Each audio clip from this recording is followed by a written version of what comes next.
বাংলাদেশের ফুটবলে জোয়ার বইছে, মানে বাংলাদেশের ফুটবল নিয়ে যে আলোচনাটা হচ্ছে সেটা হামজা চৌধুরী আসায় ঠিক ততটাই প্রশ্ন হয়েছে যে হামজা চৌধুরী, মানে এক হামজা চৌধুরী বাংলাদেশ ফুটবলকে কত দূর নিয়ে যাবে। প্রশ্নটা আপনি করতেই পারেন, কারণ প্রশ্নটা আপনার যৌক্তিক।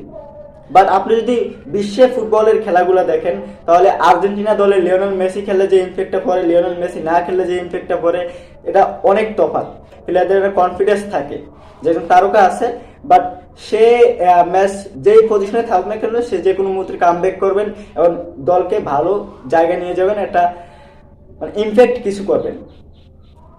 বাট বাংলাদেশের ফুটবলে তেমন কোনো তারকা নেই। শেখ মোরসালিন, রাকিব হাসান, জামাল ভুঁইয়া তারা বাট খেলতেছেন, কিন্তু যে বাংলাদেশের দলে যে গোল খরা সেটা কাটাতে পারছেন না। বাংলাদেশের প্লেয়ারদের ভিতর একটা কনফিডেন্স হবে যে হামজা দেওয়ান চৌধুরীর মতো প্লেয়ার আছে, বাট একটা তারকা আছে। যে কোনো মুহূর্তে হামজা দেওয়ান চৌধুরী ম্যাচে একটা ইমপ্যাক্ট প্রভাব ফেলতে পারে, এতে দলের জন্য অনেক কার্যকর হতে পারে। হামজা চৌধুরী এক হামজা চৌধুরী কতটুকু বাংলাদেশের ফুটবল দলকে নিয়ে যেতে পারবে সেটা প্রশ্ন না ভেবে এক হামজা চৌধুরীর মাধ্যমে বাংলাদেশের ফুটবল দল অনেক দূর এগিয়ে যাবে ইনশাআল্লাহ।